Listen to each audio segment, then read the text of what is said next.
Hey guys, welcome back to my YouTube channel.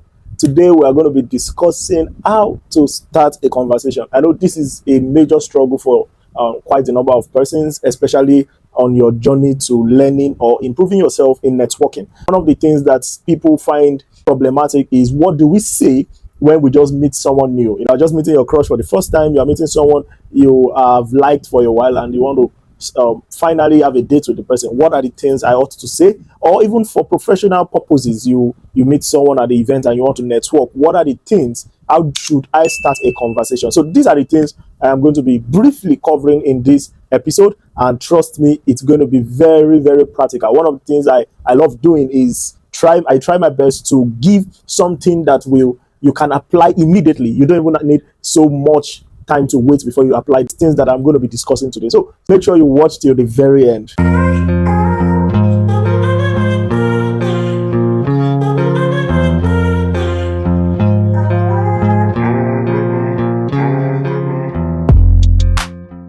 When you meet someone for the first time and you are clueless on what to discuss, of course, you might not know this person. You might have never heard of them before, and now you feel, or you have a nudging to want to have a conversation with them. Now, but you are clueless on what to say. One of the first things that could help in breaking the ice is that you observe and find a common ground. This is something I have always used. This is something that has always worked for me, and personally, I think it's one of the best way to start a conversation. I mean, if you take your time to study a lot of persons, you will realize that there is so much you can get. There is so much information you can get from a person for the first time meeting them, just by observing the things they do. I remember there was a day I was to travel, and I was in a bus with somebody, a lady. I've never met this lady before, and I felt a need to have a conversation with her. So what I did was I began to pay attention to what she was doing. Now, this is not like stalking. I was not trying to stalk her or anything. That's going to be very weird. But I was observing. So one of the things I saw was I observed that she was praying. Now, I'm a believer, right? So when I saw that she was praying, I knew that, I found something to talk about. When she was done praying, I waited for a while. And then after a while, I said to her, "Why do you pray?" And she was like, "Huh?" So I said, "Sorry." Then I introduced myself, to her to make her feel comfortable. And I said, "I just want to understand, because I saw you praying the other time, and I want to know, why do you pray?" Now, the question sounds so unexpected, but immediately I saw the interest she had in speaking about her faith. Maybe she even thought I was not a believer, but she was so interested in trying to convince me on why you should pray. And before we knew it, we began to talk and talk and talk and talk, and we were going to exchange contacts.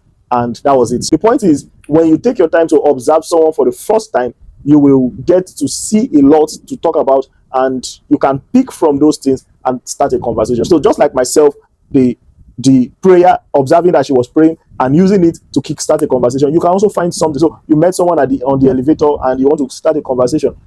They might be putting on a kind of a dress that speaks volumes. So you can, by observation, look at the dress and pick something from it. Oh, it's like you love pink a lot, because pink kind of looks good on you. Now, you don't know this person, but already you've attracted them because they're like, "Oh, he observed that I'm putting on pink." I remember something that happened sometimes ago when a lady who used to make her hair, suddenly went to cut her hair, and she was on low cut. And after the service at the event, I approached her and I said to her that, "Wow, I observed that you changed your hairstyle and this looks good on you." Now, immediately I saw the spark on her eyes, like, "So you observed," like, that kind of look, like somebody observed, somebody shout. I could see she could almost jump out of her skin, like somebody observed that I changed my hairstyle. It means a lot. So not generally, humans want to be seen. Humans want to feel seen, and one of the ways you can give them that level of importance is when you observe them. So not in a very weird way, not in a bizarre way like stalking. I'm not saying to stalk people, but there's a moderate way of observing people, and it's going to really help you in kickstarting your conversation. The second point is cultivating a listening ear. Now, I know I have discussed this a lot of times, and it has become like a cliche when we talk about giving your ears to people in networking. And this is because, like I said earlier, that humans want to feel seen, and another thing is they want to feel heard. A lot of people don't have a voice, or they don't feel their voice is valued. So when you come around and you you do what others don't do with them, or you do what others don't do around them by taking your time to pay attention to them, hear their story, comment on their story, give feedback on their story, they are most likely going to be more interested in you than any other person. So one of the biggest hack you can ever apply in in networking or starting a conversation is you give an open ear. Rather than going to talk about yourself, go with the mindset that you want to learn of this person. And you can start by throwing out questions. So ask questions that are more open-ended, questions that will make the person think deep and also want to keep the conversation going. So but when you have mastered the art of giving your ears or using your ears to get the attentions of people, I'm telling you, a lot of people want to hang around you. A lot of people. One of the reasons why we see a lot of people, women especially, run after pastors, they want to hang around motivational speakers and all, is because they feel heard. Most of these people are trained to listen to people's problems, so they feel heard. So every time they want to stay around them and listen and get to talk to them, because what they are not getting from their husband, they are getting from the pastor. Now, this is not an excuse to say that is a good way of living your life, but the point is, humans will always be humans, and you can never cheat nature. So it is in nature of humans to want to be heard. And when you are that person who gives that listening ear, trust me, you will have flocks of people coming around you. The next thing you can do to start a conversation is use a light humor. Sarcasm is one interesting way to start any conversation, or most conversation. Let me share an example. I remember a day I was meeting a lady for the first time, and we were to meet at a particular location. Unfortunately, I had to do some things at the hour that we were supposed to meet. So I was running late. When I knew that, oh, this lady is going to be pissed and this is not good, this is the first time we're meeting, and I just hope she's not going to be angry, or even most likely she had left the place. So a lot of things. So I picked up my phone, texted her to just apologize ahead of time. Now, getting there, I knew that, okay, the whole room could have been tensed, because when you are angry, your mood is already changed and all. So it was already like, this is going to be hard to start a conversation. But no, I'm the master networker. So I knew exactly what to do to reduce the tension in the room. I knew exactly what to do to change the narrative. So on getting there, I saw her seated. She was just on her phone, and I could see the facial expression. So the next thing I just did was I make a very light joke, unexpected. So I was like, oh, it's like when you are hungry, you look more beautiful. And the lady was, huh? She was like, that vibe that, oh, when it comes, I'm going to talk. This makes no sense. You kept me waiting for no reason. But my first statement just eased up everything. She was just like, are you serious? And then she started laughing, right? So at that point, I used that joke, that sarcasm, to ease the tension in the room, and at the same time, it kickstarted our conversation. So when I made the statement, I began to explain why I came late, and from there we moved into other discussions, and we built, and before we knew it, we were there for hours, just all talking and gisting and laughing. We even forgot that the room was tensed earlier. So it's very, very, very good when you meet someone for the first time. Now, your story does not have to be as bad as mine. I got there late, that was why. But the point is, when you are tensed, I feel like this applies so much, or this works so well in a tensed environment. So when you feel tensed, maybe you are in an event, in a public event, and it's a period to network, but you are unsure of what to say. Everybody just looks so professional. Everybody looks so serious. So you feel so tense. One of the ways to help yourself is to lighten up the room. In applying this particular tip, you must also be careful not to joke about something that will hurt somebody, or something that shouldn't be joked on. So imagine you want to joke, and you are joking about the person's body, the person's personal life, or the person's country situation, or it could be anything that is sensitive, or the person's religious belief. Those are a no-go area to joke about.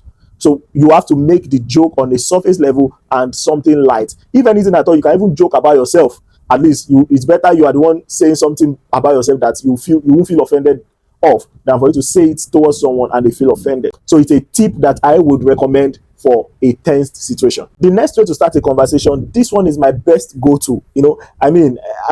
I have used this to make friends. I have used this to make lasting relationships.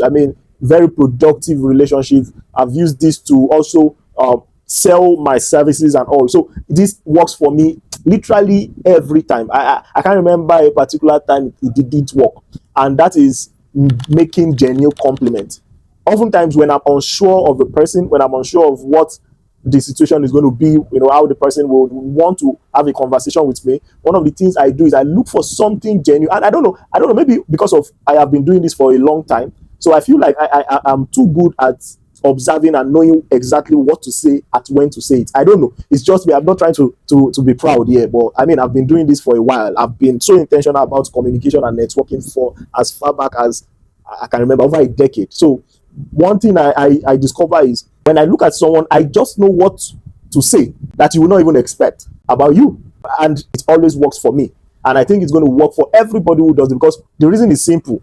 Even psychologically speaking, everybody wants, I've said this so many times and I'll keep saying this, everybody wants to feel important. So when you give compliments are pointers to something unique about them that makes them feel important. It makes them feel valuable. It makes them feel seen. Like the example I gave of the lady who changed her hairstyle. And I went ahead to compliment. We don't talk normally, but I gave her a compliment. I could see her face, how elated she felt, how elated she was. So compliments are very, very, very useful tools in starting a conversation. Short, I feel like if you are meeting someone for the first time, never start a conversation without good compliments.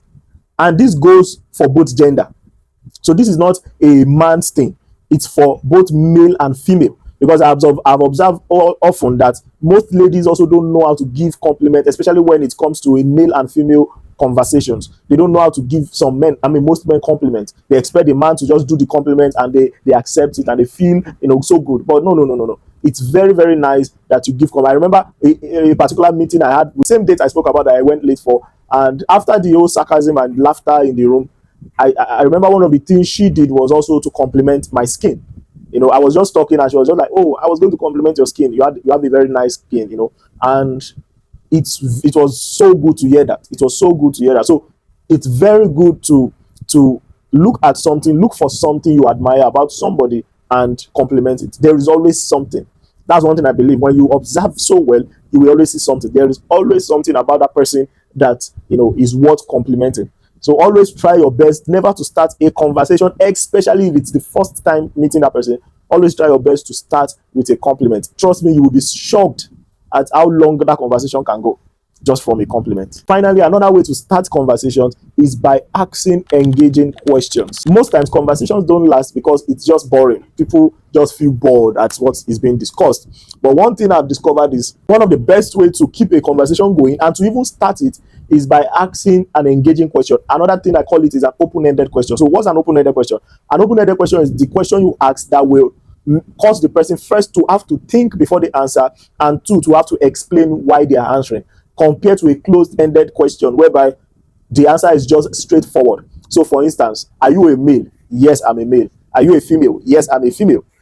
Are you married? Yes, I'm married. Are you single? No, I'm not single. Those are the things, those are closed-ended questions. So rather than just throw questions like that, right? A good question you could ask are questions that are open-ended, that are engaging. For instance, what's your perspective about so and so? What's your submission about the politics or the economical situation going on in the United States? Now, if you are meeting someone for the first time and you are not too sure of how versatile they are, so it's very important you don't ask questions that are too that sounds too intelligent. But you can also ask questions that are intelligent, but they are just basic things. Questions like, what's your view on life? What's your greatest fear in life? What's your greatest desire? What are the things you want to, what's your biggest dream?